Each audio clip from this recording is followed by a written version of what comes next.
we started a few seconds too late, so let's get into it. It's what is today? It is still Tuesday. All right, let's get a little hello message for everybody. Good evening. I wonder if they're going to be queued up. Are they going to be buffering? I don't know. We'll find out. Well, they'll catch up to us. So there's a small delay in the stream versus where we are. Okay, let's get out of the rack. Let's make sure all this stuff's turned off since we're not. What are we dying from?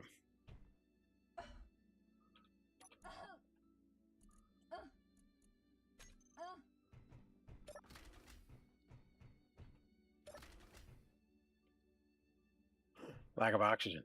That's funny. Yeah, we don't have the systems turned up, so we suffocated at the. Welcome to the new bedroom. Don't open a window. Yeah, make sure you open a window, but you can't because there's solid. Goodness. Well, I guess we got to make a trip up to medical. How much are we on oxygen? We got to go refill our tanks also. So we've got a lot of digging done. Just to show you where we're at. Yeah. When we get up top, we'll turn the refinery on. We are like so close to being fully connected on this pipeline. Like we really should be able to switch over. And I don't know if you noticed, but that was a lot of organics.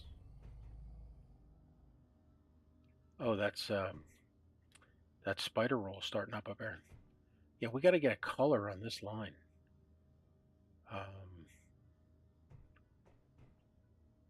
Don't just go up top. Don't even try and figure out what line it is down here. That should be the gravel line. Yeah, that's the gravel line. So we need a color on that. Stop at medical.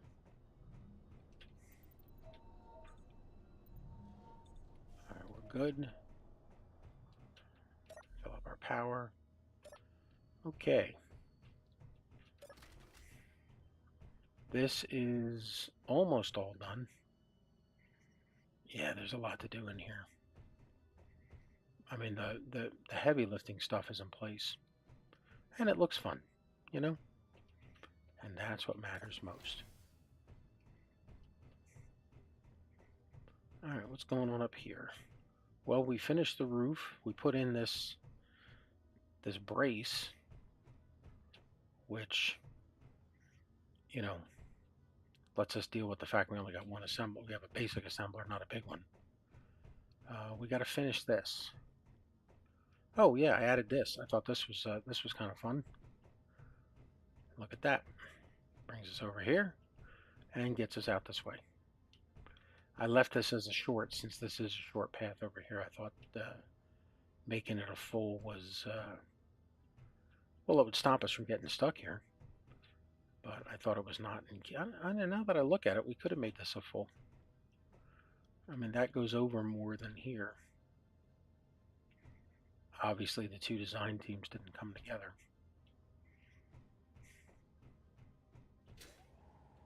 The greenhouse is finished.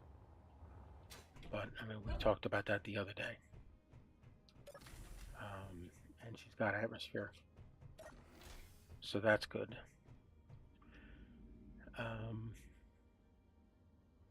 That was the atmosphere in the greenhouse. Yeah, until all this stuff is sealed up, we will never have atmosphere in here. All right, let's make sure things are turned off. They are, and that's red, so that's off. Let's turn them back on. Doop, and doop. All right, production. We should be making a lot of motors. Just a lot of motors. Yep. Don't make that. Just focus on those motors. All right, let's see what's coming in the refinery.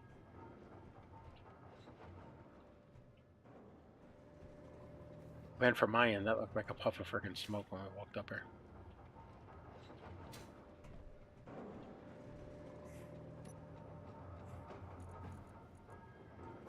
So here's one of the problems that I discovered.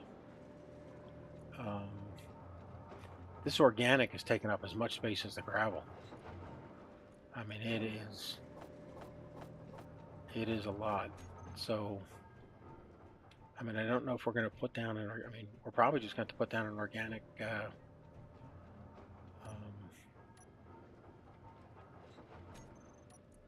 an organic tank. All right, I guess we can check our tanks while we're out here.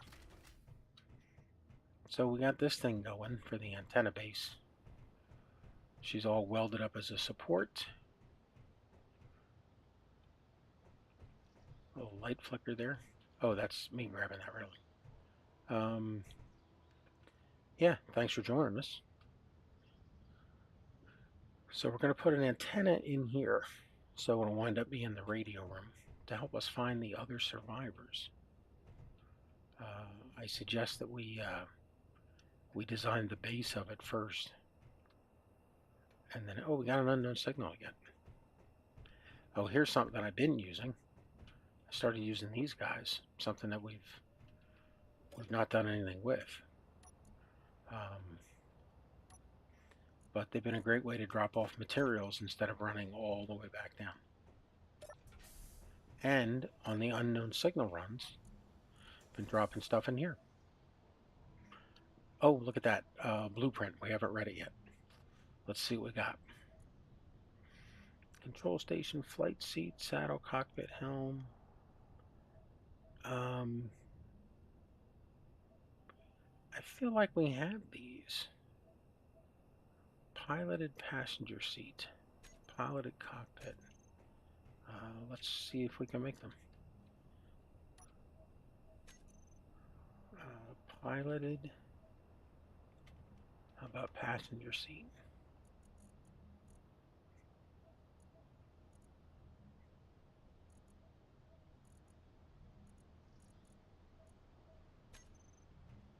What else was on there?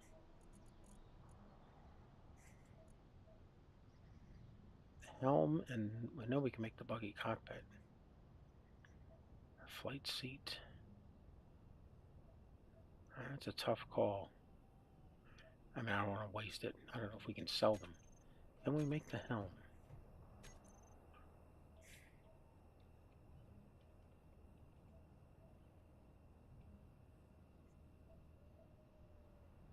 Yeah, we can. So we probably have that unlocked. All right, well, we'll just leave that there. Anyhow, let's get our tanks refilled, and then we'll go pick up that unknown signal.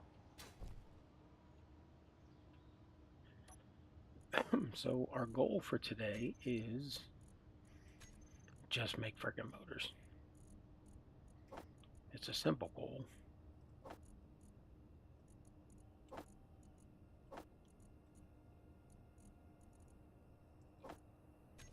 Okay. Yeah, you'll notice I dropped the weapons off. They're sitting down in storage. Needed the extra space to go mining. I dropped off everything. It was mining, which is one tank. You were going way too fast there, buddy.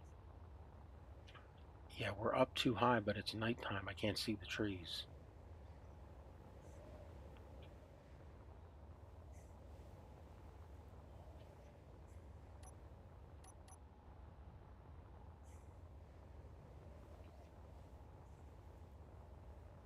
Yeah, well, we don't want to crash into... I'd rather go slow than crash into a tree and get killed.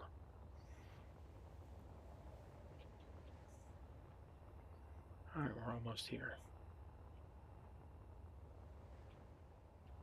We've got plenty of time.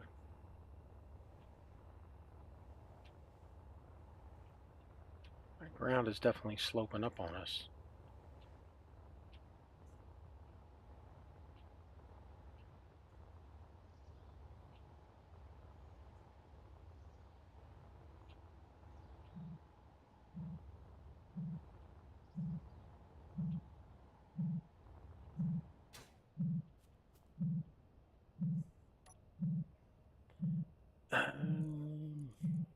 Stuff.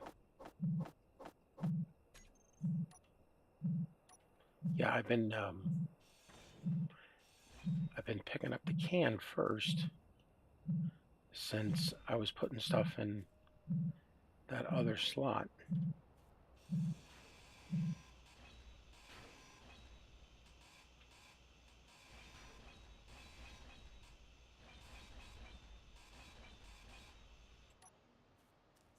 Well, easier trip back.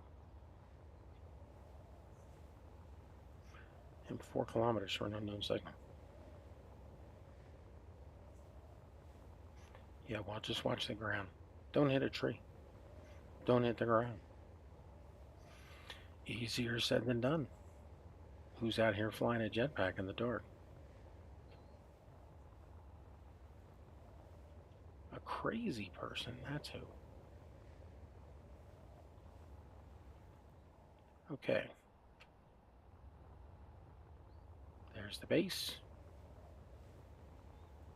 Bring it on in.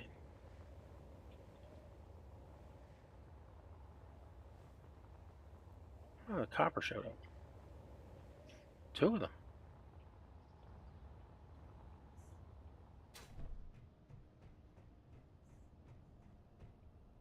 Yeah, so I've been leaving all the good stuff up here.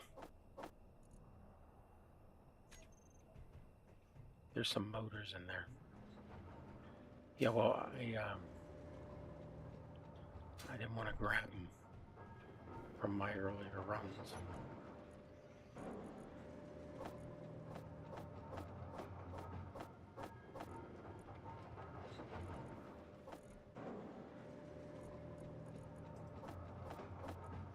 Yeah, so what I've been doing is when this gets so full,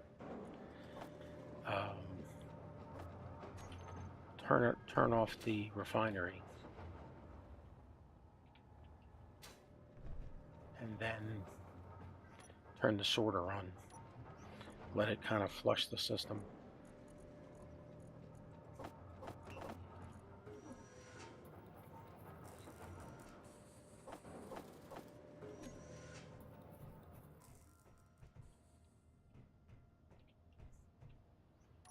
Yeah, this really isn't. Honestly, I might need it to build this stuff over there, so it's not like I can say it's a bad thing. Yeah, all the roof is done. Except for the cosmetic stuff. What is that cosmetic stuff up there? What does those angled windows need?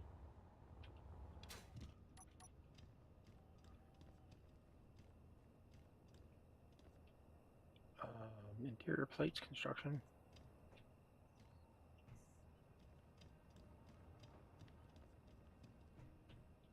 That is like such a crispy sound.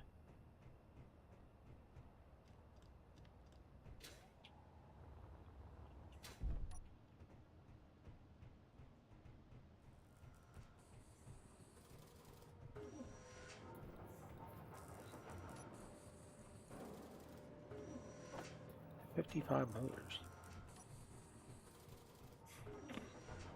If we can get this return line complete.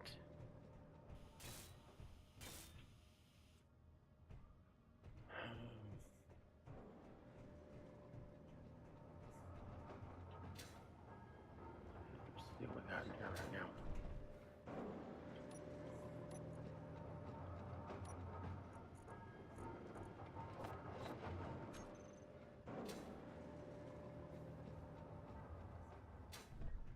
Yeah, things just gonna have to keep spitting out.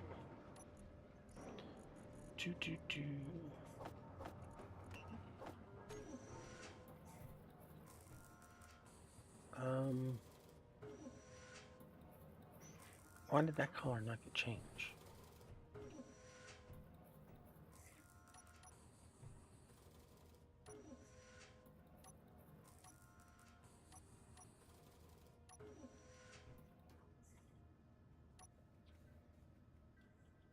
There you go. You got it now. Okay, grab these other motors.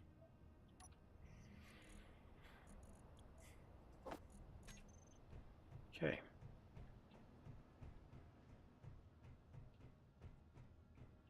Doop-a-doop-a-doop-a.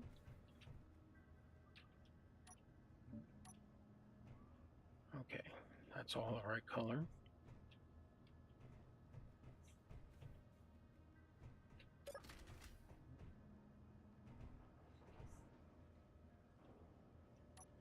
How does that even get in here?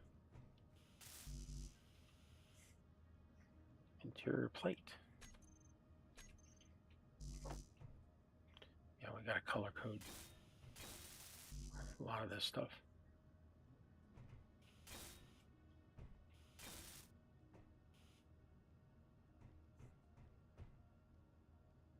All right, there's the blue line. So this is the return.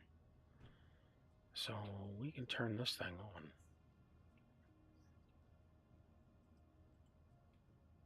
So that will send components back down. This is ingots out. Yeah, if you turn that on, it'll take all the ingots back. We don't want that. This is ingots in.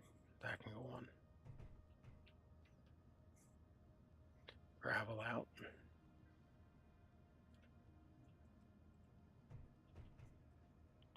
And this is ice out.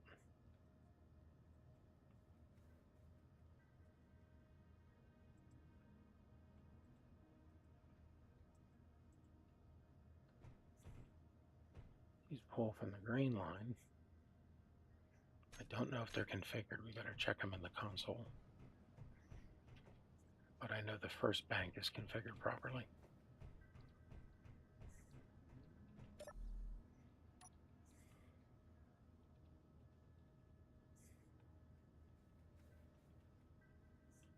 Okay.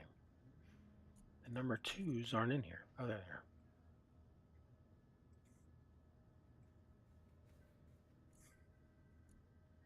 She sends out gravel. She sends out ingots. Okay.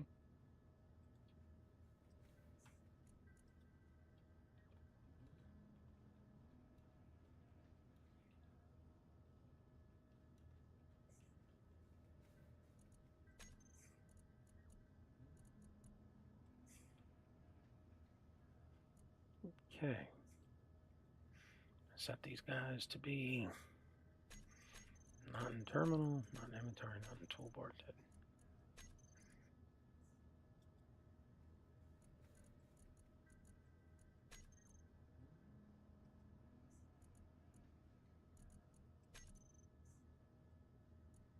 We can turn that one on. So really the only one that's not on right now is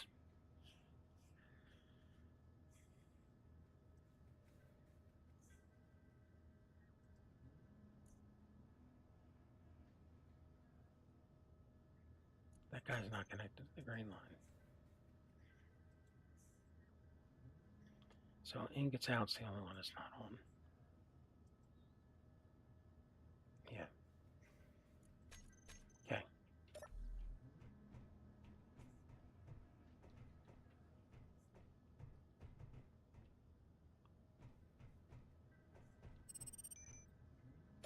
The reason we don't have it on is because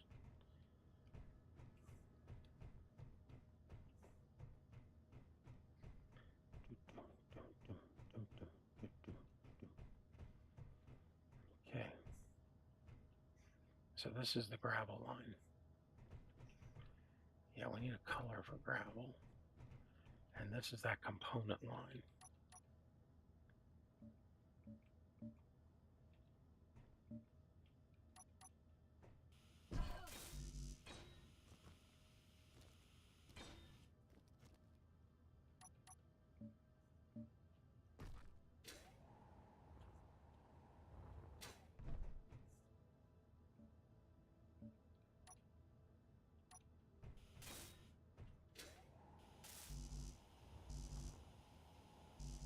All right, back to the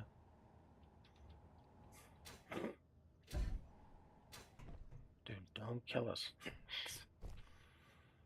Yeah, we got a lot.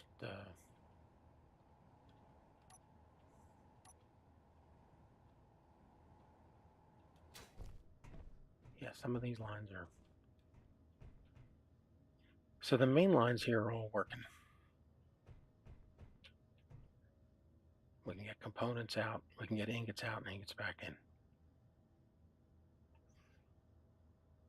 Okay, but then what? Well, without the blue line sending the components back to storage, they're just going to sit in the assembler. And once you connect that conveyor tube, we don't have access to it. Yeah, because it blocks the panel.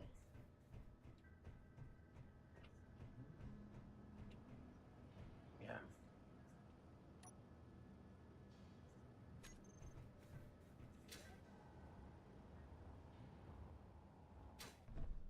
Let's take the stairs next time.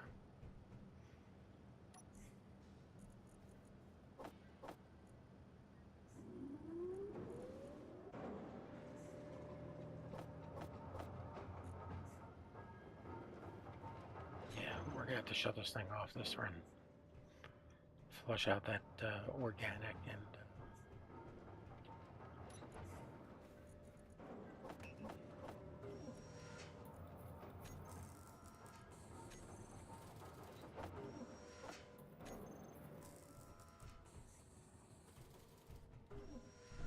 Can we jump that?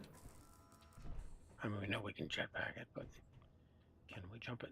These are really huge amounts of storage.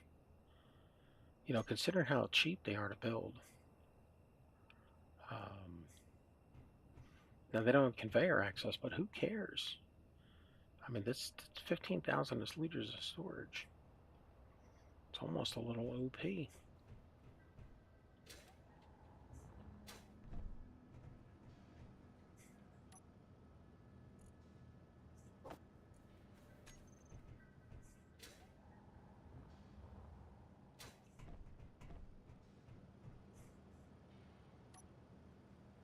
Okay. Yeah, this is 22, 45. That's 67 of our 75. So let's shut the refinery off. We want the sorter. You better grab that copper. Man, good point.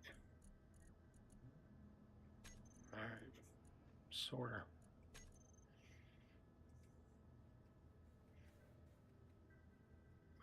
Ore's out.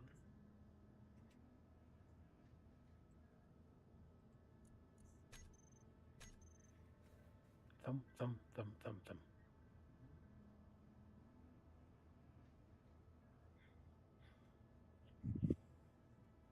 Yeah, and if the blue line's not working, not finished, that would be a huge...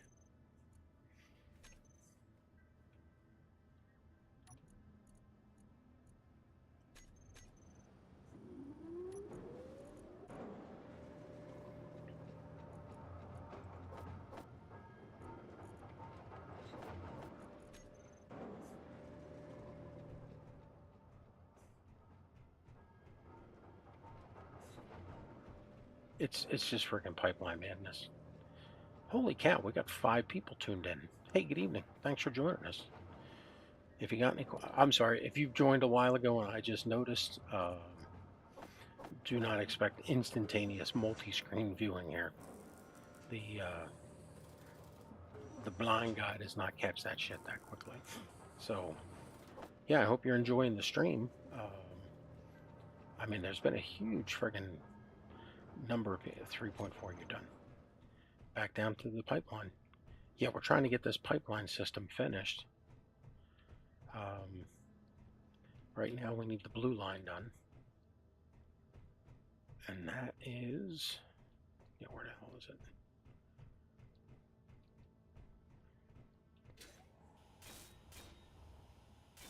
Come on. Let's get that color coding done.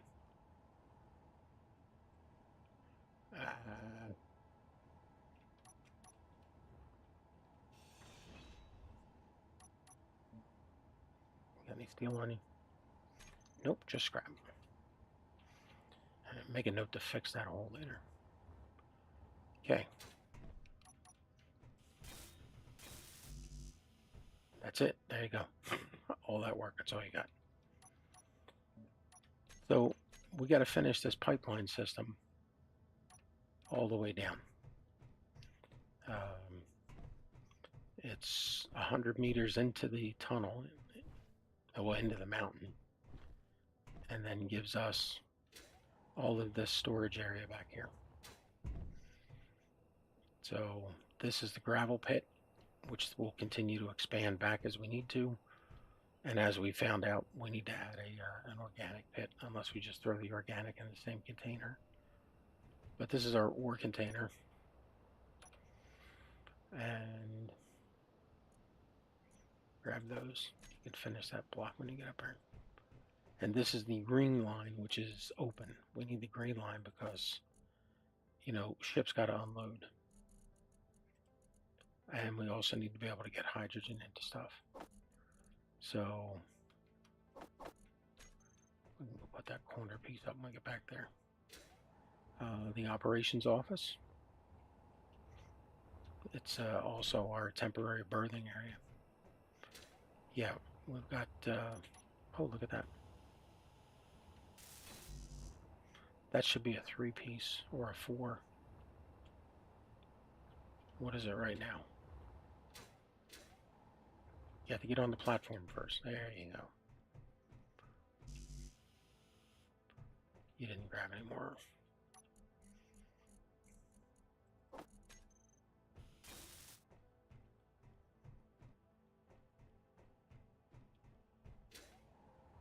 Yeah, this is going to have to be.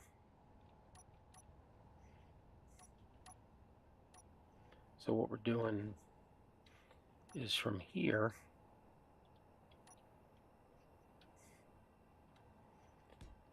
is where we're going to put in the ice storage and then the O2H2 generator.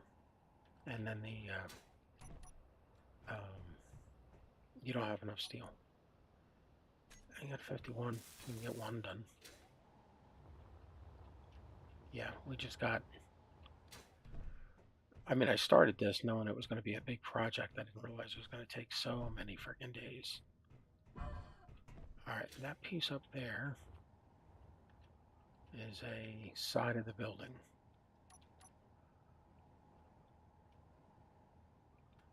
And it's, no, it's this. Here you go.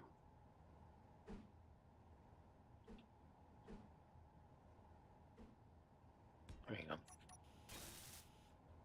All right. Let's see if we got any more motors up there. Yeah, this is our beacon. We moved it down here to be out of the way. Yeah, see, this catwalk should actually be over 1. So what I was thinking is we would take this out and run the catwalk around the beacon and then go down here. Same on this side. We'll have a catwalk across here going all the way down. Yeah, I'm by no means a role player. I'm a realistic builder. You know, I want the things to look like people live here, work here, all that sort of fun stuff. Plus, I occasionally run out of jetpack fuel. You know, I want to be able to maneuver. Did you leave a sorter turned off?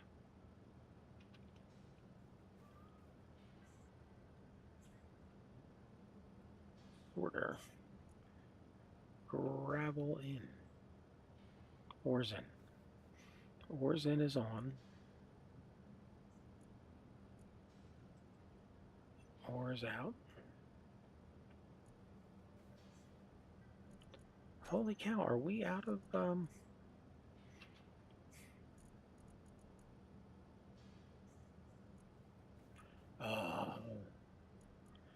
stone is just such a freaking pain. Now you can't get that. Nope, this is blocked by a sorter.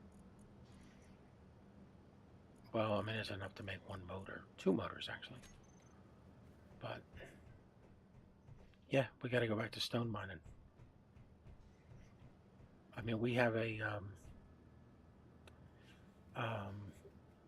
so we've been at this now. This is like episode 40. We have only found a single underground ore deposit in all that time. And that's 1 iron deposit. Yeah. So we have been hand drilling stone all this time. This has just been a brutal run. If you are looking for a challenge that will fatigue your freaking brain out, this is certainly a scenario to try. The the scrap, uh, the the the grind to learn, the combination of that. Um, the reason that this base is here is because we found an abandoned rover, and that's what gave us this refinery and a basic assembler. Well, it gave us the regular refinery, um, but it didn't give us the assembler. It gave us a basic one. So that's why we built it here and named the place Mount Ruber. You know, for fun. Just uh, okay. Back down to the mine. Oh man, I thought we'd be. You know, I try and stop at around 300,000 liters of material. Um, because I mean, you pull up 1,000. You unload most of the stuff out of your backpack, and you pull up 1,000 liters. You're talking about a lot of runs. Um,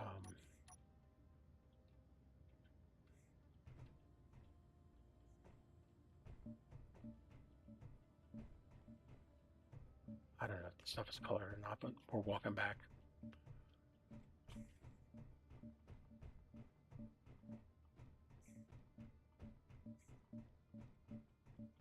Let's see if we can figure out how long until dawn, because the prospect of doing this. I try not to do this on stream, not because I want to hide it from people. Inventory full. Hey, can you make that a little louder? People want to be deafened out by the sound of a drill. Yeah, yeah, yeah.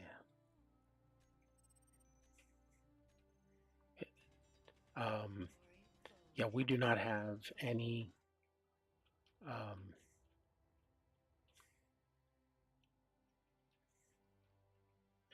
we've gotten so far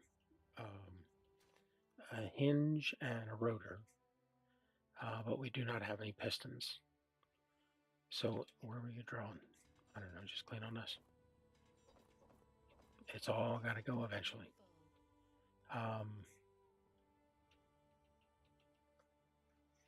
Yeah, we don't have any pistons. So the goal is to get over to a station, do a couple of contracts or something, and get ourselves a ship or a vehicle that's got a drill on it. However, each time an engineer dies, um, I mean, I'm not doing it Iron Man, but I'm doing it similar. Oh, hold on. These will kill us. Come on. Come on, get out of here.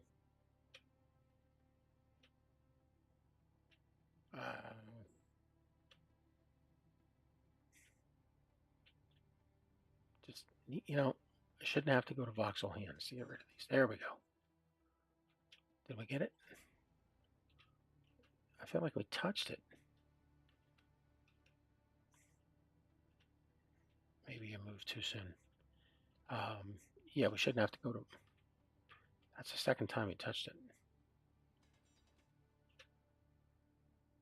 Come on, man. You should be going by now.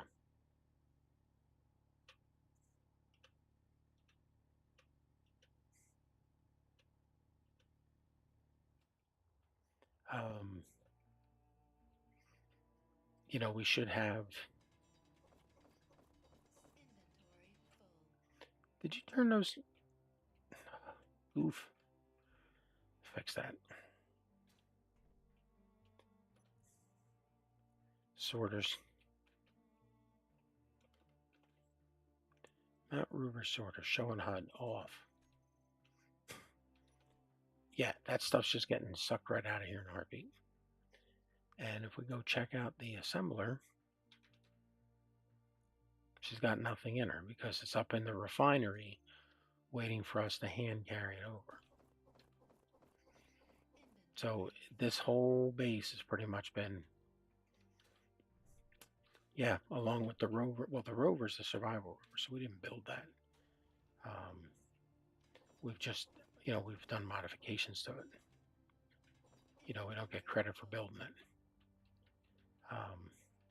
Also, I don't know if you noticed, we do not have a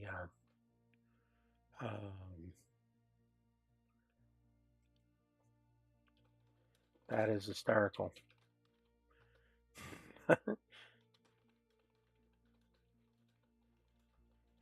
um, just thinking, the movie Heavy Metal has a couple scenes in it where they're actually out drilling. Um, so you mentioned as a that's funny. Um, yeah, it's I mean it is relaxing, you know, but to I don't know how relaxing it is to watch someone else do it. The reason I do the drilling though is um, I'm not a fan of that Julia Childs method, where somebody's doing something and they're like, okay, come back tomorrow and I will have done 60 hours worth of work. It's like, what? How are you doing that in 24 hours? The world, like I want to feel the pain that you're going through. Um, because I got to do it myself. I'm, it's interesting to hear how other people, you know, um, like I have followed people who are going through stuff, and like I'll hear them say something like, I don't have enough steel plates built in this refinery, or look how many steel plates a large refinery needs, a million. It's because that's what it seems like when you don't have it, you know. And I've had that happen as I was trying to build a refinery at the same time. And it's like, yeah, there is somebody going through you know, um, the same challenge of the game. Because that's part of it. The more things you have to do in this game, I mean, you can start in the starter rover on the Earth-like planet, and in less than 15 minutes you can be in orbit. Yeah, you take the starter rover down to the ground. You do some grinding. You grab a few pieces of stone, throw some ice in, make some modifications, and boom, take right back off, and you could be up in orbit. Well, then why don't you just start in orbit? It's like, well, it's the fun of getting from the Earth-like planet into orbit. It doesn't take 20 hours. It doesn't take 3 weeks or whatever. It's um, just turn around, strip down the starter rover, and off you go, and you're up in orbit. I mean, it's a pretty crude craft to get up in orbit, but you are up in orbit. Um, and you get to say that you started on the Earth-like planet and took off. So it does have those bragging rights. But I mean, the first time I even thought of that or heard that concept, I was like, wait, other people doing? I found other people had done it.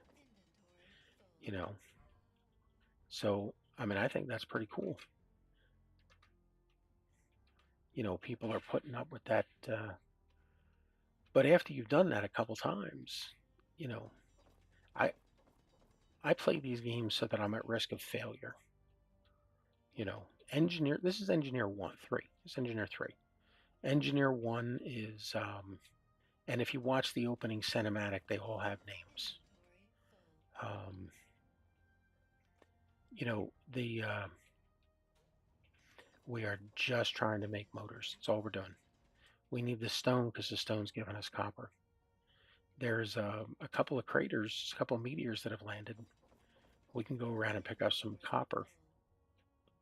Um, but the amount of material you get from a meteor is, 0 to 600 units. It's not, you're not going to bet the farm on that. Um,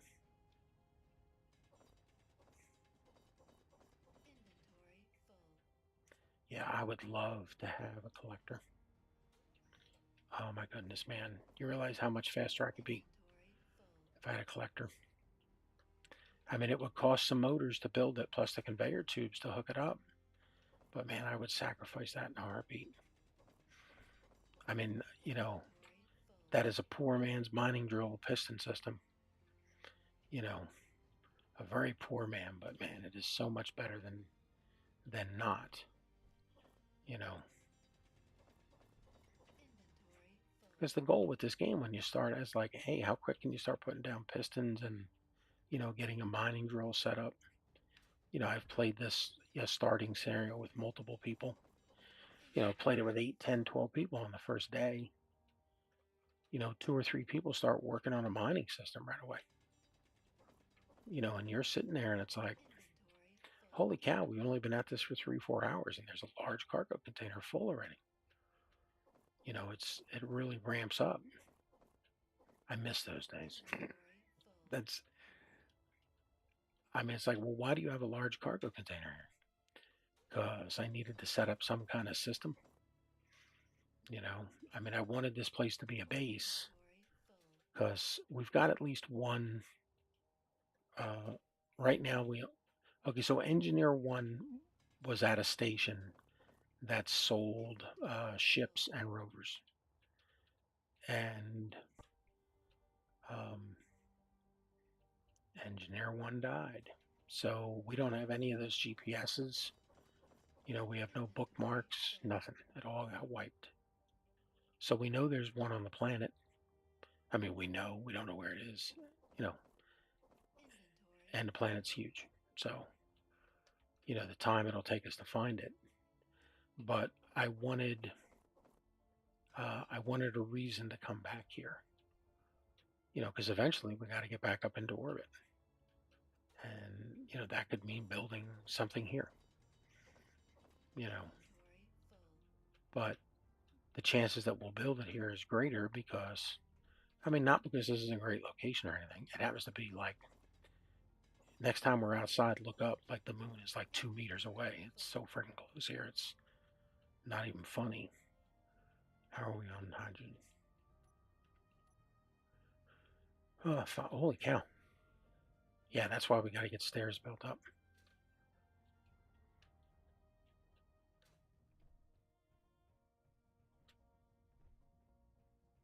There is some spare hydrogen bottles in that mining office down there, in case I do something stupid and get stuck. But you got to get to it.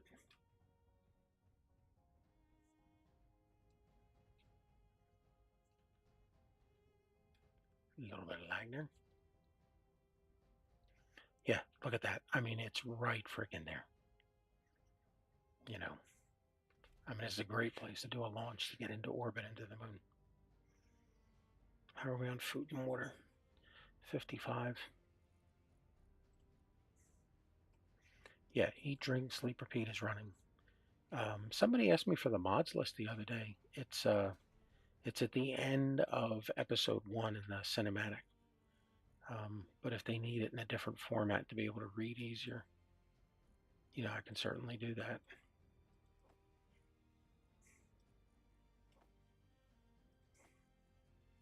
Okay,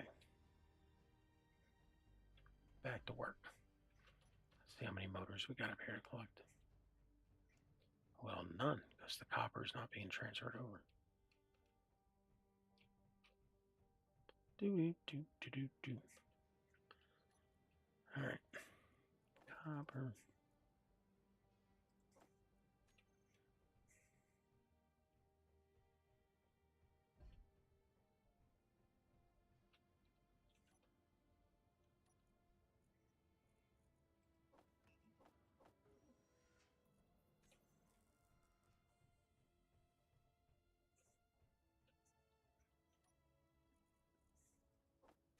Yeah, the other day was the first time I used these boxes. I put them in, when I made this landing pad and kind of cleaned, or this docking area, I made it a little, you know, lived in. They've been sitting here as decoration. It's like just totally blanked out on using them. Um, and they're pretty convenient.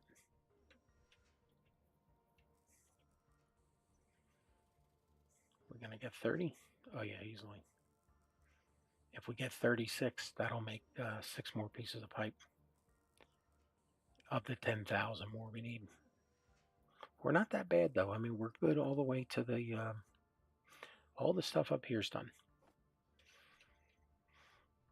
You know, so everything up here on the factory floor is good. And all the sorters are done. Are we sure? Yeah, no, they're all done. So the sorter room is. No, we got a couple pipes here that aren't finished. I think we actually grabbed that. Yeah, do it again.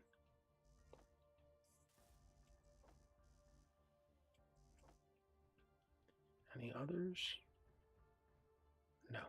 Okay, so we got to finish those up. And then everything in the sorter room is complete. And this stuff out here, most of this, like I said, this is the ice line. You know, we're in no rush for that at all because we can't make hydrogen thrusters. Almost 6.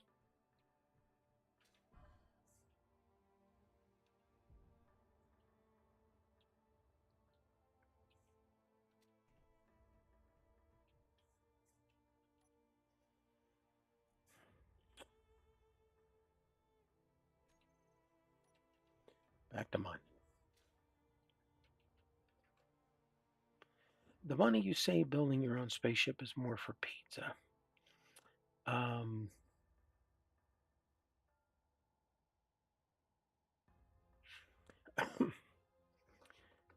I think it's I think that's great. You know, we're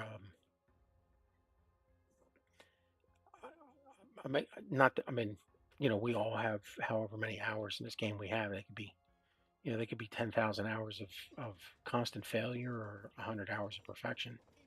You know, so I mean, it's not like that's a useful stat, but um, I think there's a, why are you upside down?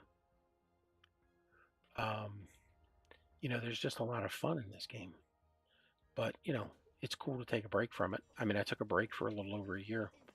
We had a bunch of traveling and stuff to do, um, and my oldest grandchild, um, you know, he's interested in this sort of stuff, and I know that he's um, like he plays Minecraft. He plays Minecraft and Assassin's Creed. You know, I mean, at least in this, he's. I mean, I don't want to bash Minecraft. Like, there's not really a good way to say it that doesn't bash Minecraft. You know, I mean, like, I feel like this is a little better. I mean, it's still voxel building, it's mining, gathering, you know. But, you know, it got him for the times that we're playing, he's driving around in a rover on the moon. You know, he thinks that's cool. Um, you know, so he's bouncing across cliffs and flying through the air out of control because there's no gravity. You know, it's I don't know, maybe it's because I don't play Minecraft. I'm biased in this.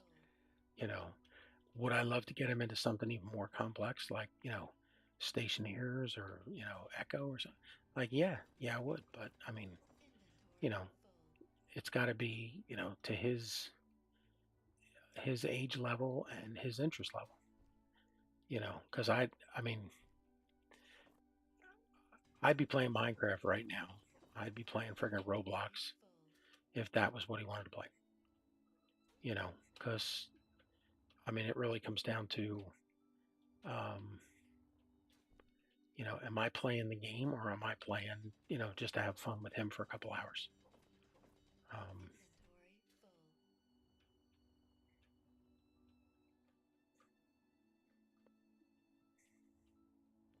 but I did. I sent over a whole ton of movie trailer or not movie trailers, video game trailers to my oldest daughter.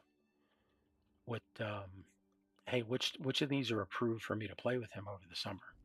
So like she approved Space Engineers, Stationeers, Satisfactory, Astroneers, She rejected Rust, you know, but he plays Assassin's Creed. Like, why would you reject? Oh, she also rejected 7 Days to Die. I was like, he plays. It's just Minecraft, and she's like, yeah, no way, it's way more.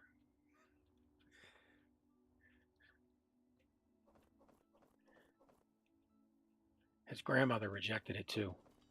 I believe she rejected it by calling me stupid for suggesting it. But you know,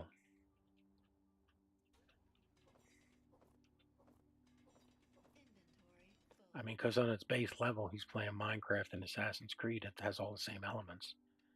It's just, pick your poison. Um, so yeah, I turned the servers back on because I had to set up the games to play with them. And I was like, man, if I'm doing all this, I might as well, go back and do a playthrough.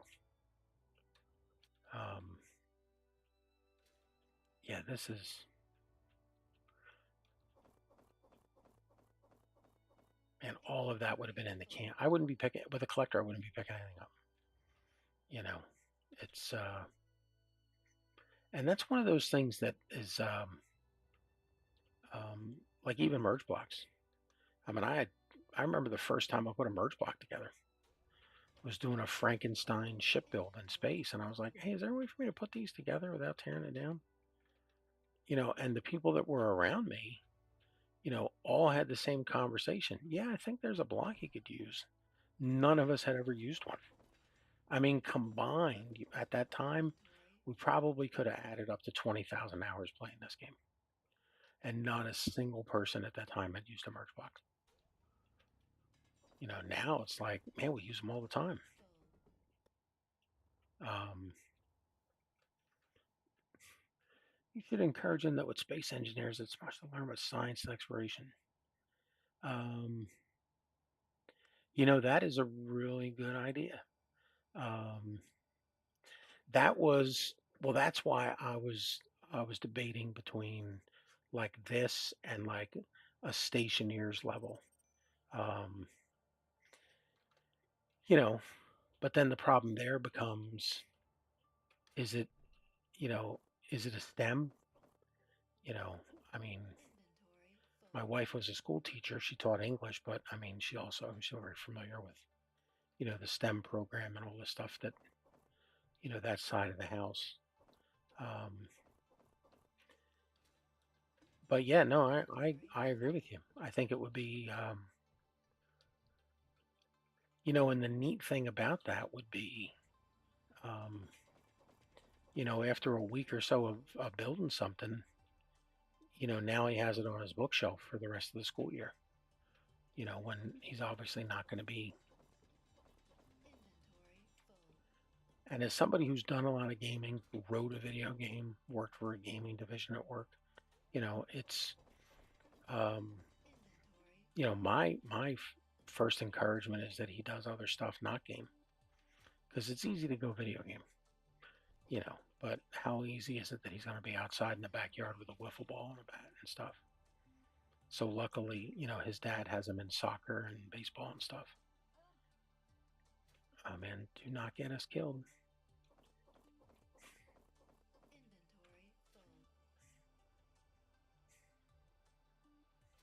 Yeah, you know what? It could be just a simple little, just a rover or a scout ship or a skiff or something.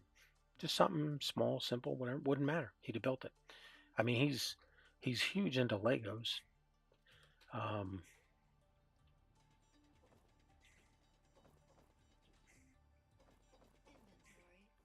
I mean, I was too when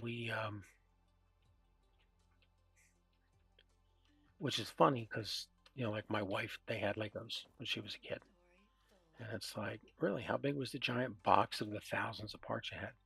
They had a couple. It wasn't their thing.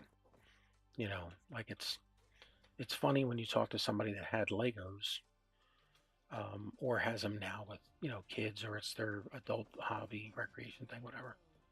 It's like they either have like 100 pieces or thousands of pieces. Like there's no one has 530. It's it's just this massive amount. Um, yeah, I mean the 3D printing's not a problem. I mean that's um,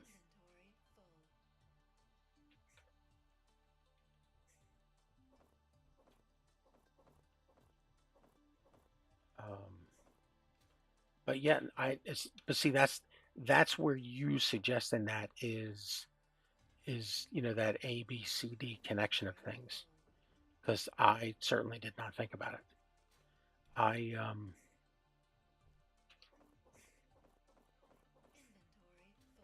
I've got him just you know right now he's just having fun. You know he's actually if I think about it, he's going to have that Steam achievement in a couple of days of going to every planet in the game because he's been driving around a rover in every one of them. You know, seeing the different the ground, the atmospheric effects, the gravity. Just having a bit of a fun little time with it. Um, but yeah, that is, I guess, heck, even just take the basic starter rovers and print up one of those for him. That's a really good idea. I thank you for that. I had not put that second part together. But again, that's because I'm thinking, at a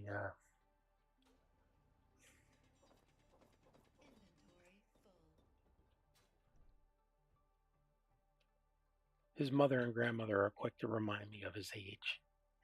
And my thing is always, yeah, but he's doing math, he's doing this, he can, we'll work through it, you know, make it a fun learning exercise and have fun at the same time, you know, and they are definitely, because, there's a talent to that. You have to know how to do something and keep it fun, because you don't want it to be not fun and then they don't want to do it at all.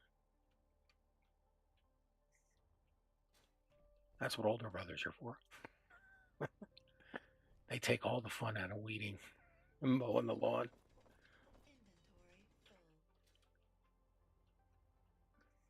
but you still got to do the weeds and mow the lawn. But yeah, they took all the fun out of it.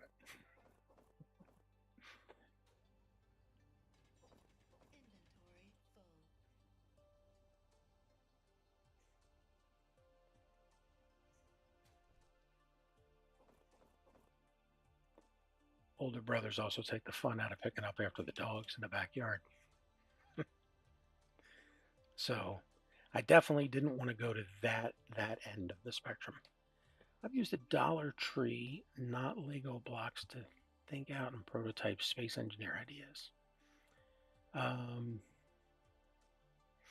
okay, so um, we were just at the Dollar Tree the other day, and well, the dollar store. I'm assuming they're.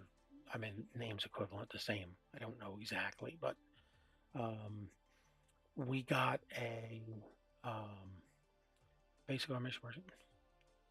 Um, that's interesting. The one that we got the other day was a 3 pack of Legos that made um, like a space shuttle, two other things, just solid, non-movable things. I keep looking at the at the automation stuff, and every time we look at it, it always goes back to um, send it to his dad and let his dad do it with him. Um, because he's got to be there every day to make sure that a piece doesn't wander off. You know, um, because one piece wanders off, the whole thing's unusable. So he's got to have that level of, you know, um, make sure stuff stays together. But yeah, those are interesting.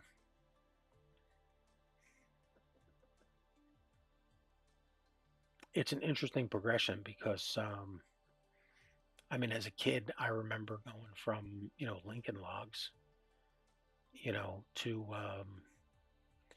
them model trains, model kits, um, and I've thought about trying to get him into some model kit type stuff, but um,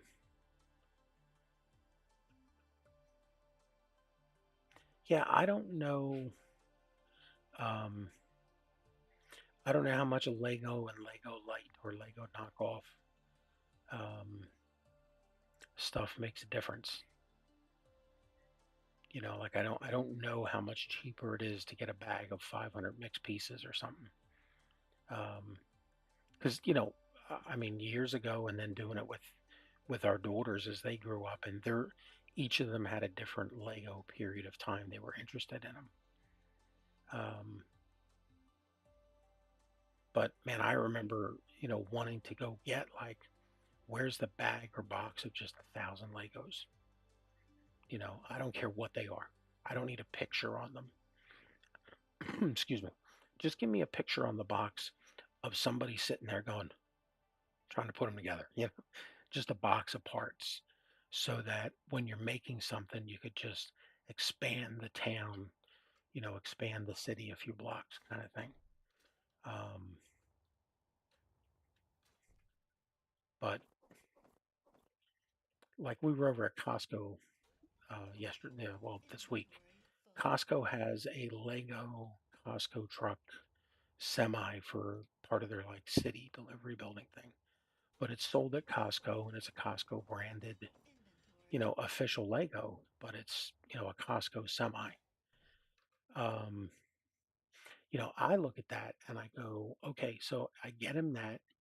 When does that turn into a, not remote control, but a controller wired into the motor unit? And then where does that progression then turn into a full RC kit, with, um, well, in that case, you're talking about, four controls, for direction, backup, reverse, brake. Um, like the hobby shop that I went to as a kid, um, the two guys that started it sold it to another guy. Um, he was huge into RC cars for like decades. Actually having a track down a couple miles down the road that has like actual races and stuff. Um, so like model race car and race car racing was not my thing. So like that didn't interest me, but you know it was huge and it lasted decades. And the stuff that I was interested in has definitely not kept up to the race car stuff. Model tanks, model ships, RC planes, and of course rocketry. You know, it's um, it's funny how because they're all hobby, but they're all the there's a, it, and it's funny because it's a lot easier to go get a model race car. Put the thing together, build it, take it down to a track. It hits the dirt on the track bad, flips over, needs to be repaired. It's still a model kit at that point. You know, um, I have to check and see if my wife is nearby because if I tell this, she'll want to smooch me because this is so romantic. But when our oldest was you know at the elementary school level, I used to take her to the train club. We had there was a whole layout of traveling. So like in the club, you bought into the club and had a 4 foot long platform that was yours as long as you linked up to the two main lines. And then you branched out and did the rest of your building work and stuff. Um, I liked intermodal stuff. There was a guy in the club who liked coal cars. So if he actually had a suitcase of ore containers, for for coal line, but he had them for different levels of loads and had each of them in a container so that when he opened it up and he put 60 or 100 cars on a long train, every one of them had a different serial number, that a little bit of detail to them, something just a little bit different. I mean, that made it great to watch. You know, it's um, I think that's the sort of stuff that um, like even here in all of these games and stuff that I do, because I remember a conversation with somebody, and this was a couple years ago, and just to describe it to you, that right there, you know, the conversation was, so this thing, whatever this thing is, has a panel, and that panel is how you access this thing, whatever this thing is. How do you get to that panel? Because if you've got to do maintenance on this thing, you got to get to that panel. Now, obviously, this panel is accessible.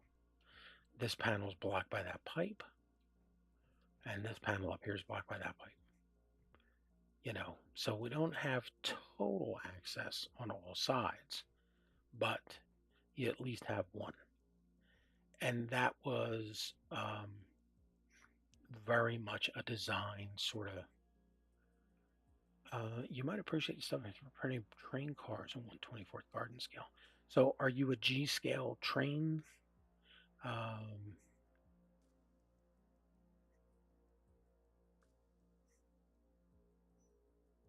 you know, so I mean, I don't fly anymore because of my eyes, but I had a private pilot's license. I was a controller for an air cargo company. The biggest thing I was able to fly on one flight was a touch and go on a 210. Um, and my best friend, who also games with me on here, who I mean I've known is my best friend for 20 plus years. Um, he does drone stuff, and he does it drone commercial. So when he was doing his drone license to do commercial drone work, I talked to him and I was like, why don't you just go get your private pilot's license at this point? He did almost a full ground school to get the drone paperwork to do, commercial photography, pictures, that sort of stuff. Um, so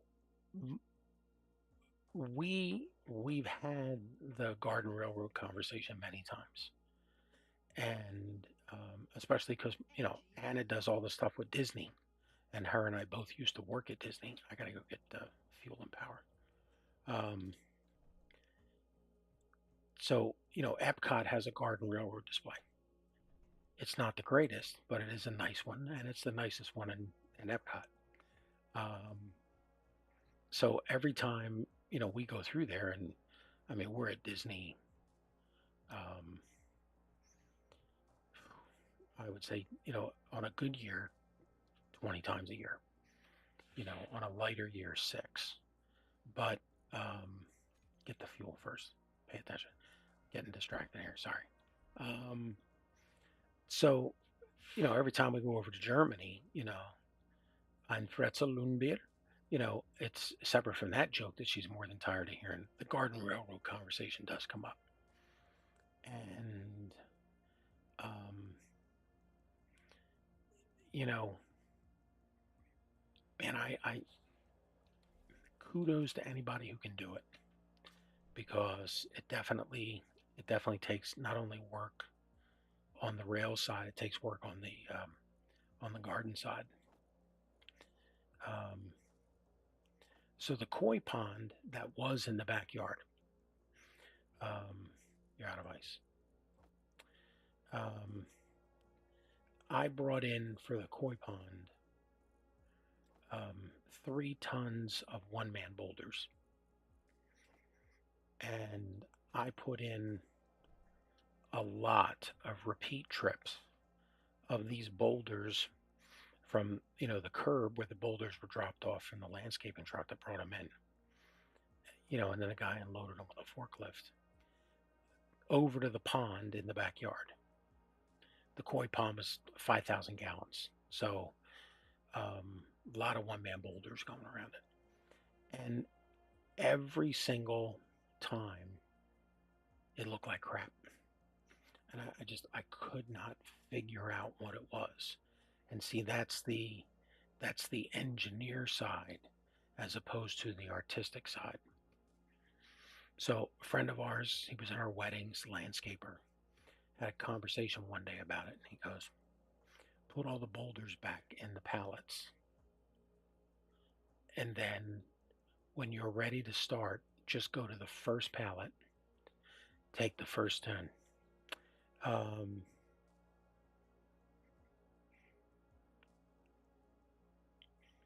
wow, yeah, that is. There's a guy who I worked with, gamed with, one of the gaming sites we had for years. He did um, metal work. He was also big into.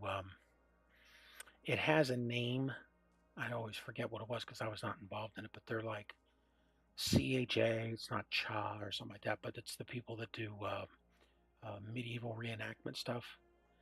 And he was doing metalsmith work to like make his own suit of chainmail work. But it's funny that you mentioned steel. My father built trailers. Um, was a welder all his life in the military and after the military. So on Saturdays, me and all of my brothers know how to weld, braze. Um, we know that the most important thing that you need to measure the value of metal is a magnet, because you take a magnet and you throw it against it. If it sticks, it ain't worth anything. Because in terms of metal, because you're obviously working with it, steel's cheap. What's important is the others, not steel. But that would be fascinating. I think that's one of those things where the age of my father versus me and our grandkids is a shame, because there's a lot of cool stuff he would have been able to do with them. But his time was a different generation. Um, yeah. So back to the boulder thing. What he had said to me was, "Go get the first one and put it down." And I was like, "Yeah, and here's where my problem is, getting the next one right." And he goes, "Just go get the next one, walk it over here. Whatever the next one is on the pile, just put it down next to it. That's it." And I was like, "Well, I don't know if this is going to look good, how this is going to turn out." And he goes, "Well, how do you think the boulders fall down from a mountain on the side of the highway or a road or something?" I was like, it's like that bit of, um, common sense, artistic sort of stuff. Um, you try and over engineer the problem, and you make it worse for yourself. And doing it that way with zero planning, the boulder work on the pond looked way better than all the previous attempts of me trying to make something, which is kind of funny.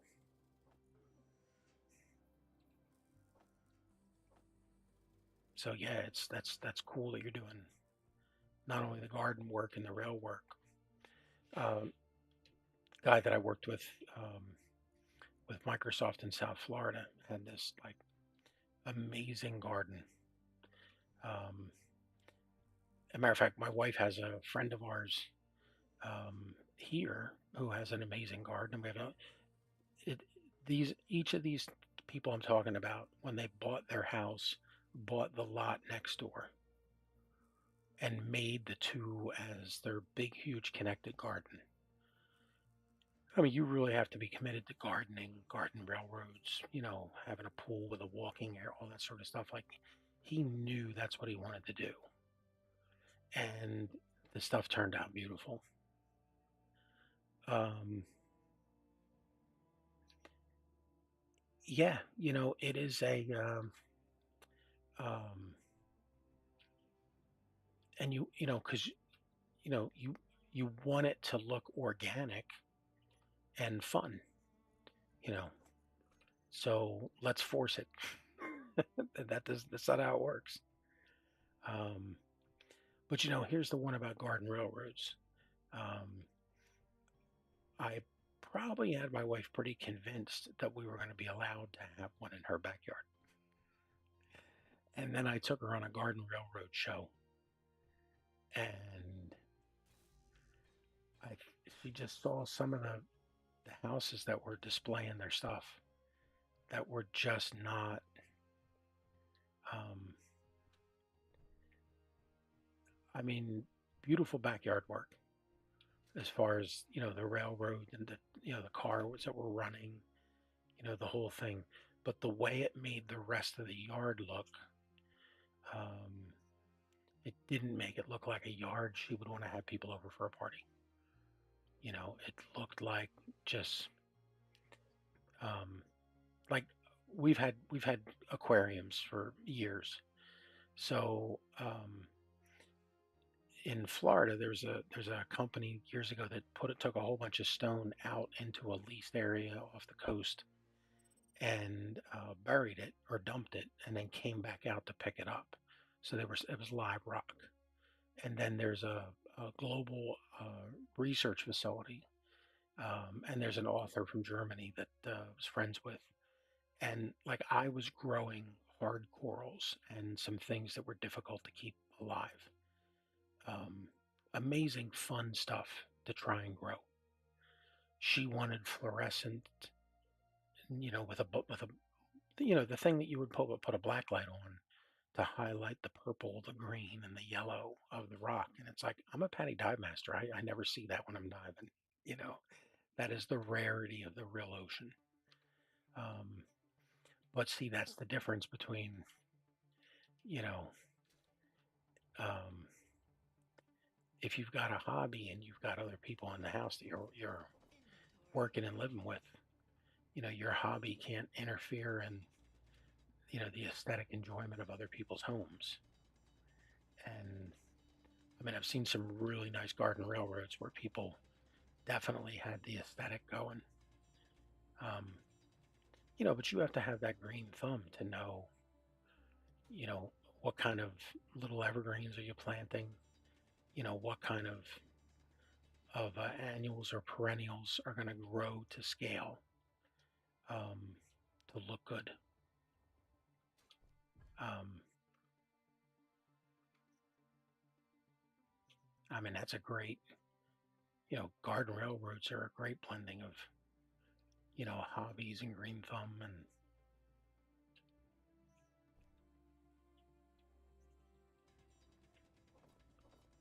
I don't know if you watch The Simpsons or if you've ever watched them, but there's an episode of The Simpsons where Homer builds Marge a koi pond in the backyard, and I mean the thing is gorgeous. The animators did this. Obviously, got hold of some really nice looking koi ponds when they put the drawings together. And she sits there and she's looking at this thing and how beautiful it is and how tranquil. And then they tune into what's in her head. Her only thought is, how much money did he waste on this stupid thing? you know. Um, but I mean, that's the very definition of a hobby. Just,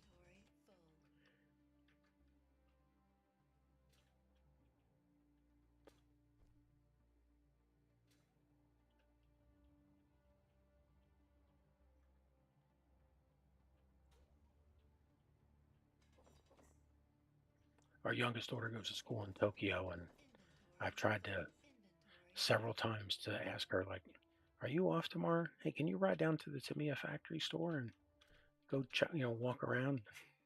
There's no interest in doing that.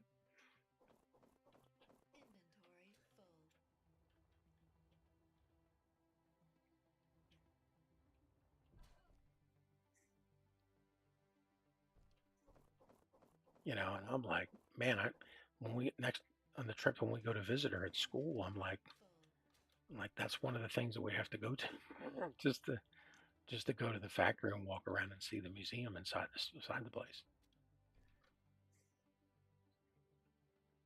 Um, so years ago, to quote your line between you, me, and the internet connection, we had a direct TV set on top of our TV that fell off the TV. And when it fell off, it hit the floor and it broke. Um, it broke by unlocking every channel on the DirecTV network. So there was a period of time where uh, I would come home from work, um, and from 5 o'clock until 2 in the morning, The Simpsons were on because The Simpsons were on every channel in every city at least once or twice, and when you had every channel across the country in front of you, The Simpsons were on a lot, and that definitely that definitely ruined The Simpsons. So I can understand giving them up. But the same thing happens with every video game I play. Um, and it's real simple. The question is, hey, why did you stop playing blank, Jim? Be like, oh, it's real simple. I was playing the game and there was a big event or raid or a clan event or a guild, whatever the name is in the game. And Anna had to go away for a 3-day weekend. So on Thursday night or Friday morning, I'm sitting in the house by myself with dogs, snacks, uninterruption, nothing. And man, by Saturday night maybe, I was like, and repeatedly over and over. I mean, games that I wrote stuff for, just like, yeah, I got to do something else because, um, you get used to playing in that environment or having a hobby in that environment where, you can go out to the garage. Like my train club days, I had a bench out in the garage with, my tools, my air compressor, the air pump, all that sort of stuff. Um, but I'd go out to the garage, and so, the washer and dryer would buzz. So you take a break and you go out and you change out the laundry, and now it's dinner time or the kids are going. Well, at that time we had one. Um, somebody's going to bed or that they need help with homework or something. Like the interruptions made the um,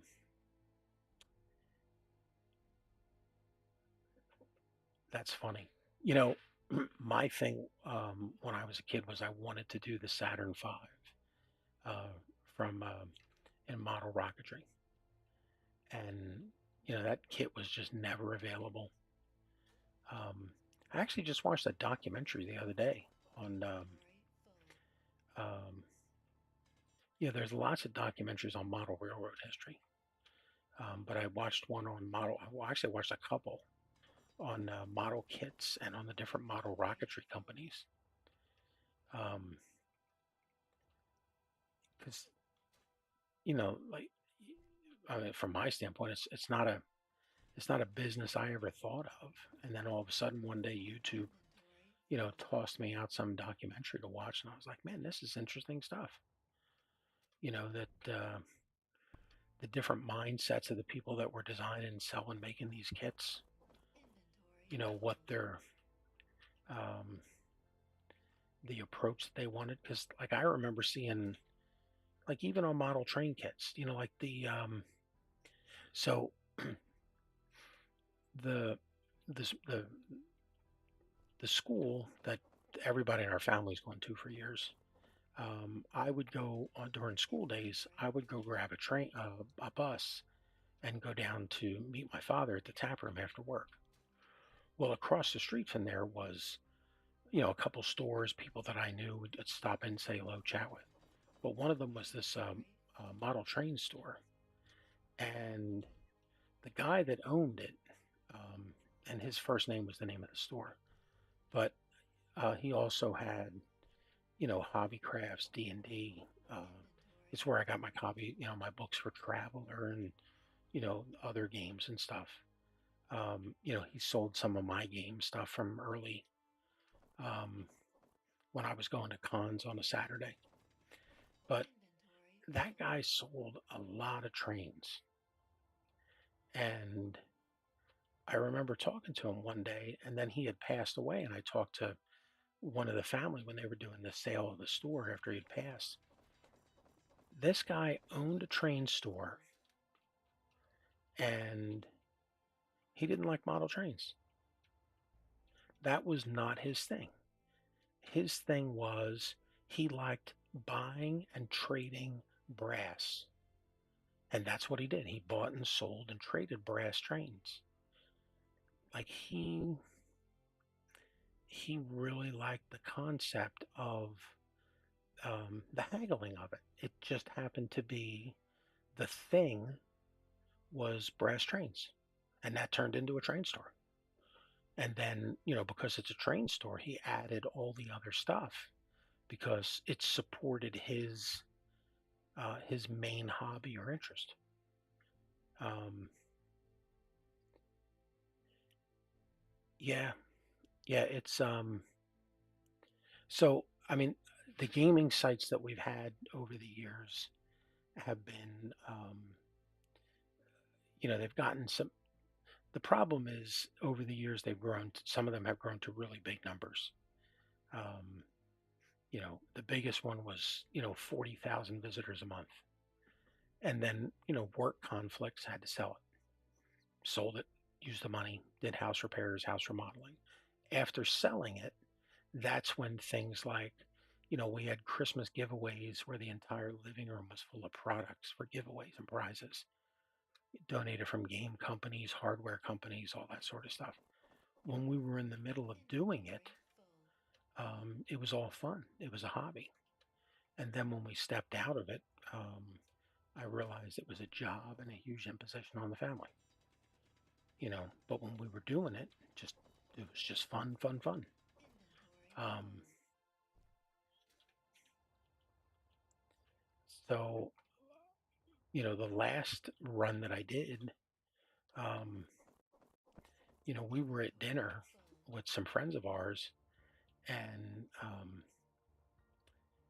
him and his wife at dinner asked, because we were talking about some stuff that was going on, and they asked for my phone, and they read through some of the complaints, bitching comments that people had to say. Um, they sat here and just started booting and banning people, like without even a thought or a care. And the problem with having like a community or any of that sort of stuff is, um, if you're gaming with somebody, um, like there's just more stuff, um, when they complain or there's conflicts that you just ignore or try and work around, whatever, um, as opposed to, is it a business? And there's a guy who I've followed for years who does on the Rust server side, um, and he talks about, like here's an example.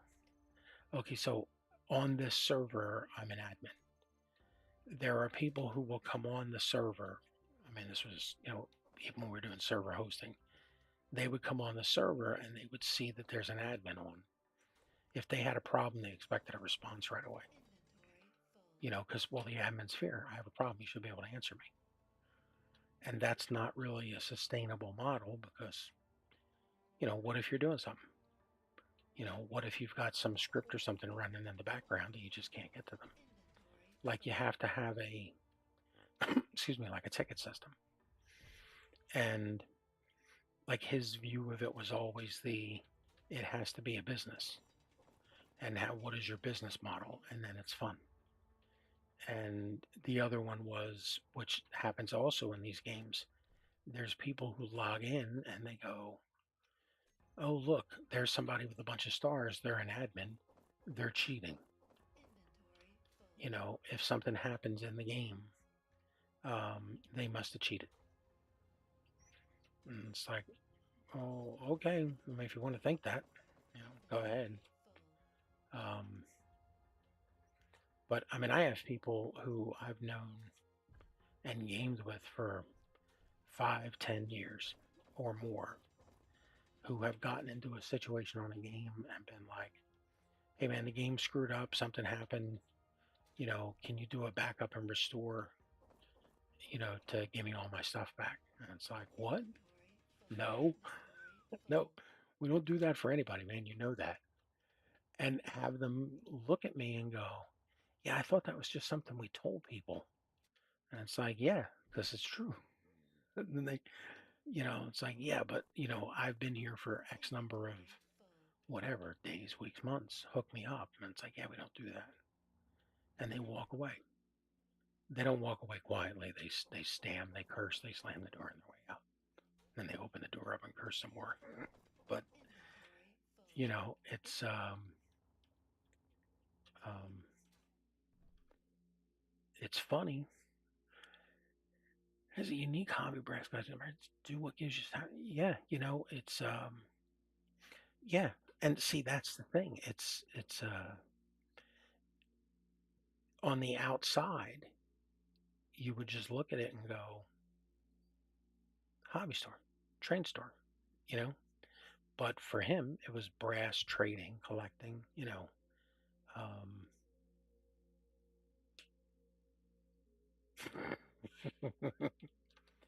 well, there is there's a guy that um, so we're playing Stationeers one night on a Friday or Saturday, and one of the guys said, "Hey, let's hop on a bunch of other servers, see who we can find," and that's what we did. We would just hop over to other servers. We'd find, a server where there was like two people playing or one person, and then just start talking to them. Like they'd be down here in the mine. So we'd be like, hey, we can come down and help you mine for a couple, 30 minutes or whatever. And then he would tell these people, hey, look, if you need us again, here's where we are. And that was how he was recruiting people. And, one of the guys we recruited was here for a couple of years. Other people were here for a day, and other people banned him and told him to get the hell off the server. It's like, how do you know? But that was his idea of fun for the evening, for the weekend, and we had a good time doing it. Did we do it every day? No. Um,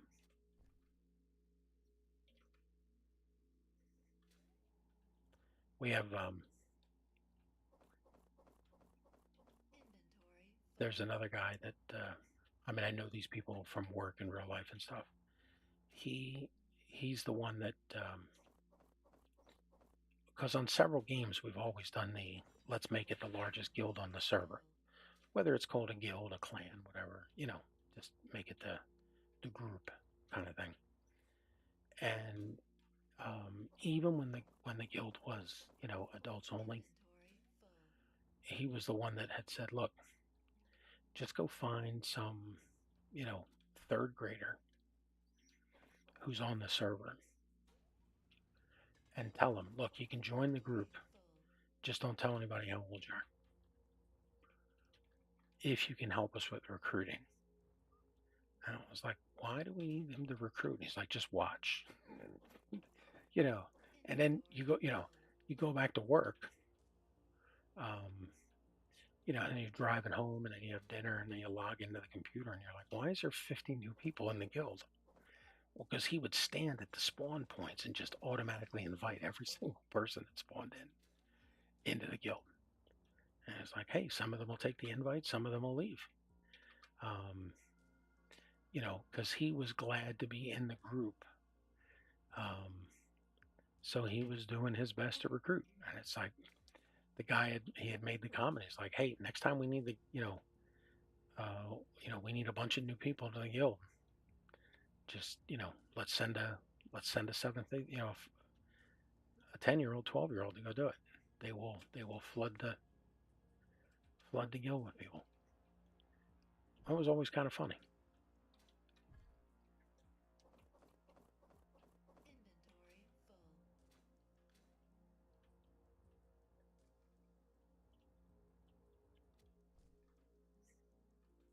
That's funny. Borrow a French fry.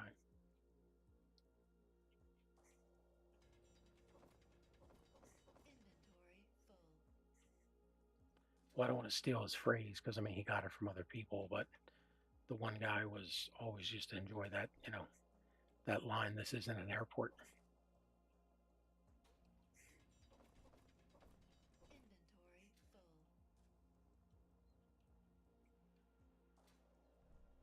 how are we doing up here? 81, 81. We can do a little more mining. Yeah, but what's in the assembler? Nothing, because we can't transfer ore to it. What's in the refinery? 186. You know what? We can turn the sorter on.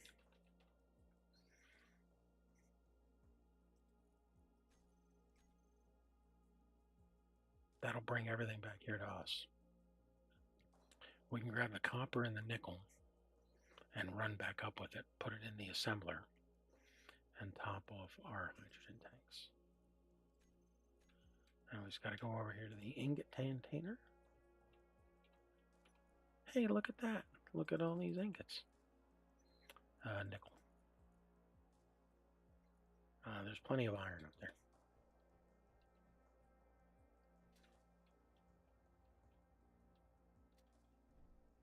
How are we on food and water? Grab another drink.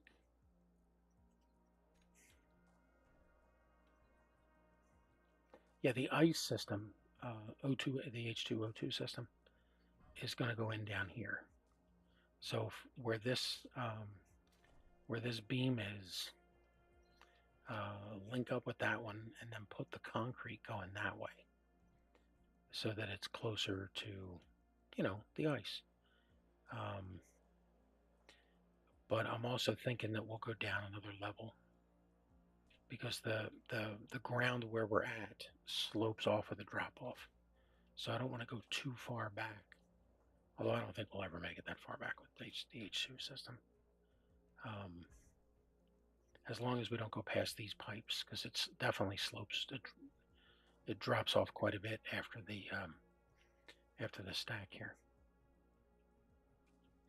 Oh, we gotta heal up.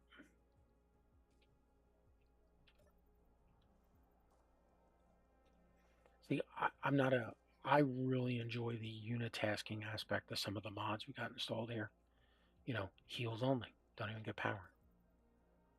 Yeah, gotta go sit in a chair. You gotta restore sleep. You gotta go find a bed. It's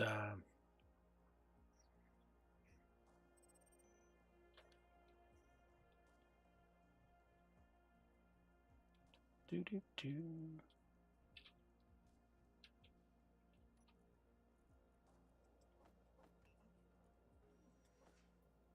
Yeah, there's way too much nickel in there. Although it doesn't take up any volume.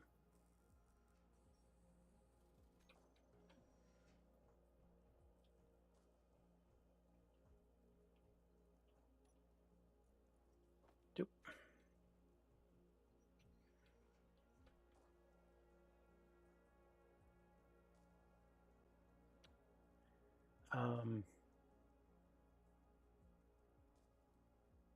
That's funny.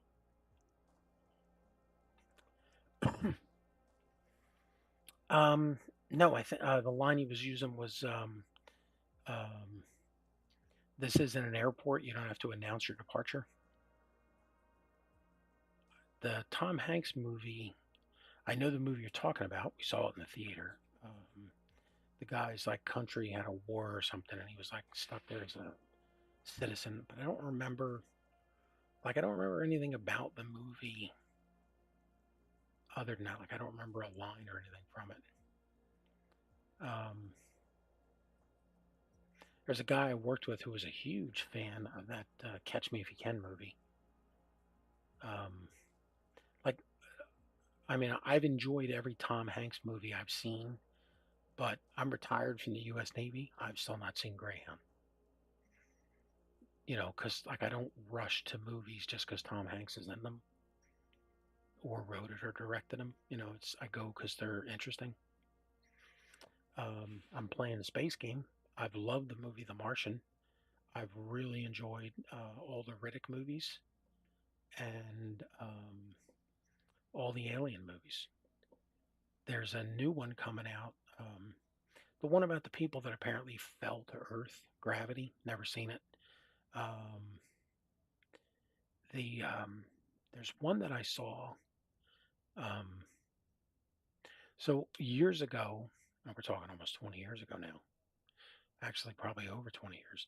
Up All Night Gaming, we had a radio station on it, and the radio station played old time radio. So we had all the old time radio stuff. Um, yeah, and there's been a couple of really good submarine movies that I enjoyed.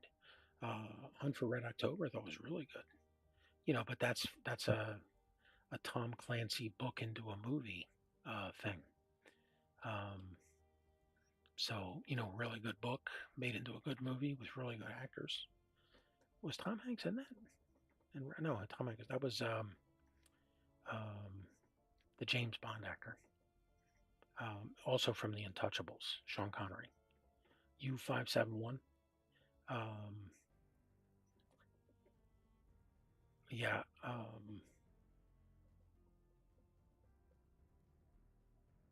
Yeah, there's been a couple. That was the guy from Dirty Dancing was in that one. So that's what's that? Three submarine movies. Um, yeah. So I just saw a trailer the other day for a sci-fi movie coming out. Um, Crimson Tide. I do not remember anything about that.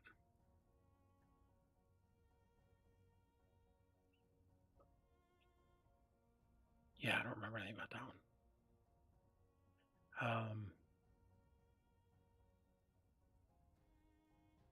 But the one that's coming out is this guy in. Oh no, that's a classic. That's a modern McHale's Navy. Yeah, and I guess that does count as a submarine movie. Yeah. Um, and then if you're going to go back even more, Operation Petticoat, which turned from a movie into a television series. Um, with the point being that they had they had paint to paint the thing, and they painted it primer, which is red lead, which I've worked with quite a bit in my early Navy career. Um, until we had to get rid of it because of apparently lead. Who knew there was lead in red lead paint? But I mean, that stuff was great for priming metal. Um, do we have enough space in tank storage? No, let's refill the tank and we'll go grab that unknown signal. We got 8 minutes. We can make it without a problem. We're good on food and water. Yeah, yeah, we just can't fly full speed because we'll burn up, and it's still nighttime out here. Yeah, the planets are different. They're in different positions, and the moons. Um, so, there's definitely some differences in the solar system here. That, however, is I always think if I had to name one weakness of space engineers that I would love to see changed, it's I would want a reason to have to go to Mars. You know, like only put iron deposits there. Or some other material that I need to make advanced components of some kind. You know, it's a jumper. Where is the box? There it is. All right, let's grab it at 5 meters. It's going to fly when the sensor hits, and she's down.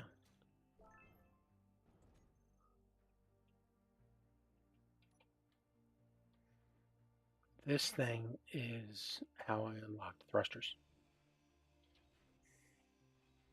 Getting one of these guys.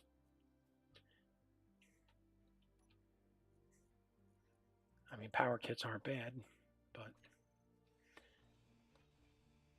I mean, the biggest reason to snag these is to try and get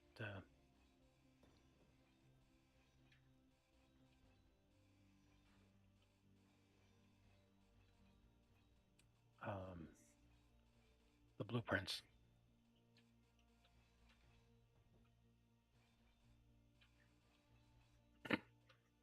We got all the iron back at the base. Why are we still grabbing this? Because we're hoarders. You know.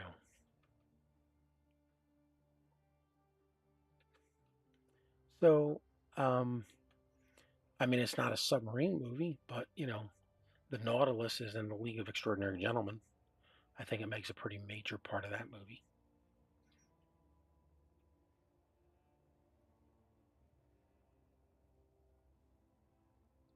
Oh, yeah, atmospherics can kill us in the jetpack. And because we're on the side of a mountain, there are times where atmospheric sees us as much higher than we are above ground level because it's doing ground and sea level calculations.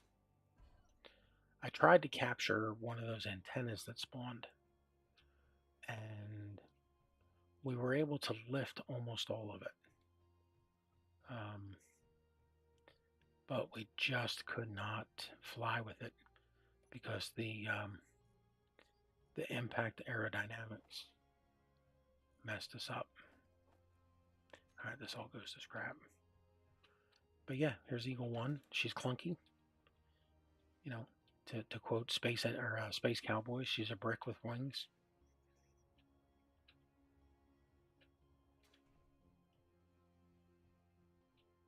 Let's turn down the signals here. Bunks for 2. Restore your sleep. Berthing for 2. O2H2 generator. It's this way so that we have access to the door so that we can refill our tanks.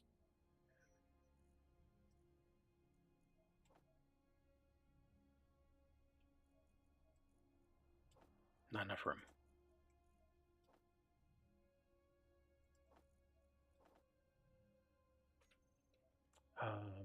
The medical panel, and then large cargo. But back here, I had to go to the workshop for this thing. Basic assembler, small grid basic assembler. It is a limited production queue.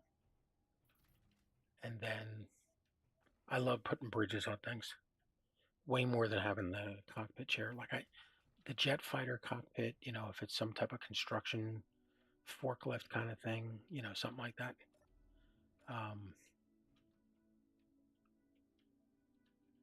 Don't tell me you got yourself stuck in here. And then this little room, our refinery. But it's small grid and it doesn't do, no, it does do scrap, sorry.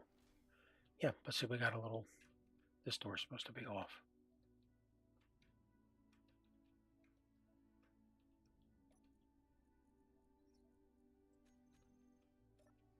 Yep.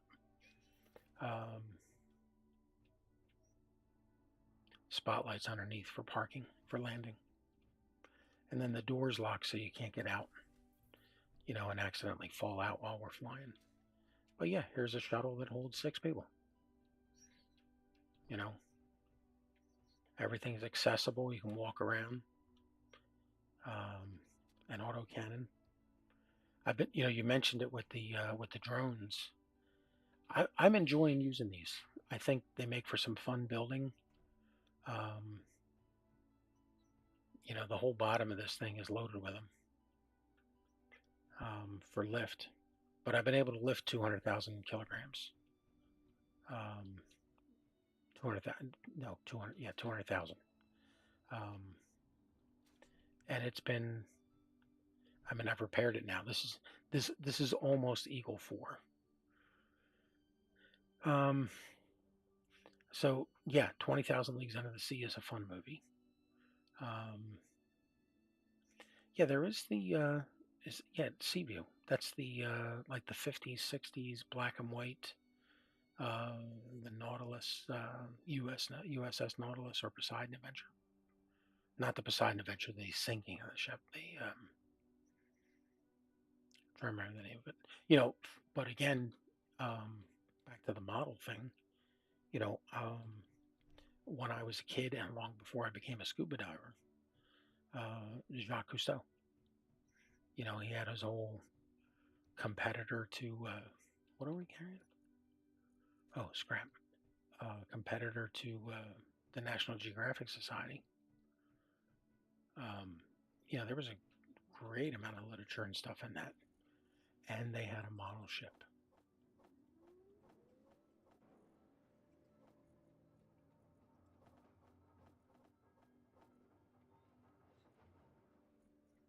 take a while to refine.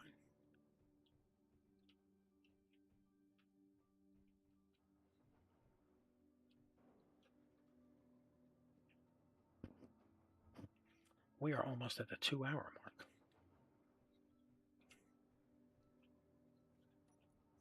All right, 49 motors. I am going to go do some, oh yeah, the greenhouse. She is up and running. I need to actually take some time and get jobs set for all of these. I'm sure we have enough materials to get everything going. It would be nice to, when we leave here, to leave here with burgers.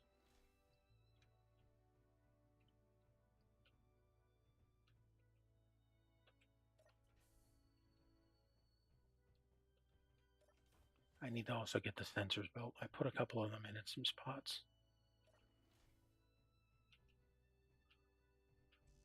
We never got the materials for this. Interior plates. We just need interior plates.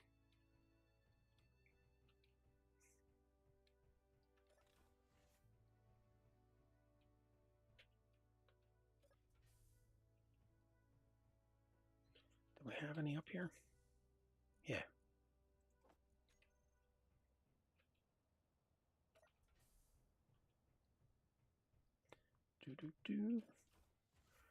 Man, I hate to think that there's. I actually thought that I'd be done with this conveyor tube madness project that I started, but no. Okay, so that's the ice line.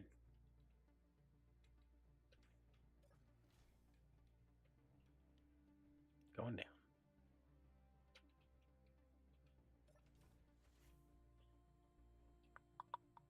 It's over here at the staircase.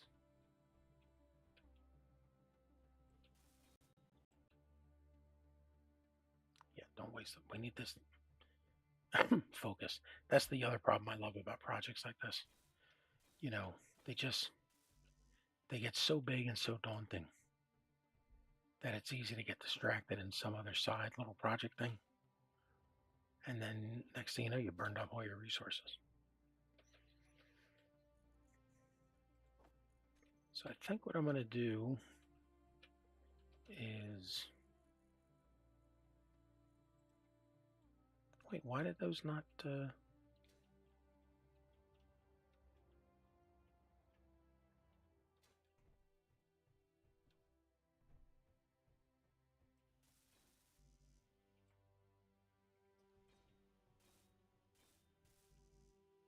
there we go.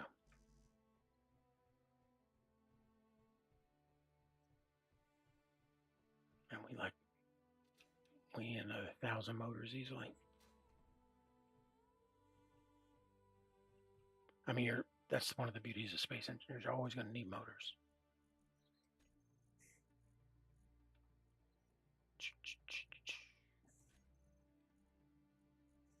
Yep. And it's just the copper. And the only way we're getting copper is the horrible return rates on this stone. So I guess the next mining will be over this way. We'll just keep drilling down here at this level. Clean all this up. How much time's left on that? 12 minutes. Get the next one. But clean all this out down to this level. And then I guess just start using some of the steel that we're collecting from all the iron and lay out the framing down here for the H2, for the ice container, the O2H2 generator, and then oxygen and hydrogen tanks. Because we definitely have a lot of iron on hand. And no sense not building it at the other level. I guess that's the plan for next time. More pipeline madness.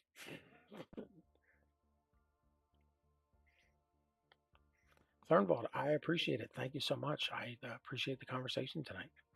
It's um, it's been really interesting. Thank you. Um, I do these. I try and limit them to 2 to 3 hours, just because I don't want to get to a point where I log out and go, I'm burned out, I'm bored, whatever. Keep them fun.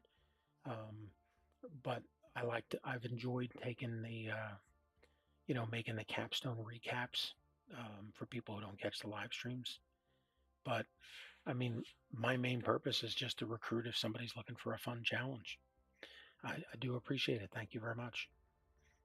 But I am logging out, and I will probably go to bed, and some dog, I'm looking at him, will bark hysterically in 3 hours for some dust bunny. And if that wakes me up, I'll be back mining for another hour, but I probably won't stream it. And then at whatever point I have a couple hours over the next couple days, if I have 10 minutes, I'll pop in and do some mining, but I'll just throw it in the container. Matter of fact, let me shut the refinery off. Just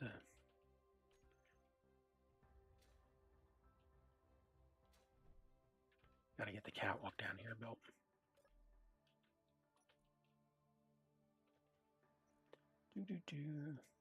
Off. Assembler. Off. And off to bed we are going. I appreciate it. Thanks so much. And have a great day. Bye. Have a great night. Hope to catch you next time.